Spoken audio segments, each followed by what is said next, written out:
மரகத தமால மலர் மொட்டுகளை மொய்க்கின்ற பொன்னிற கருவண்டு போ மாதவன் மார்பினில் வாசம் புரிந்தங்கு மெய்சிலிற் பேற்றும் விழிகள்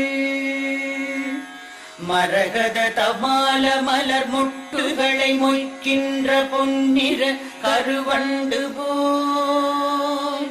மாதவன் மார்பினில் வாசம் புரிந்தங்கு மெய்சிலிற் பேற்றும் விழிகள்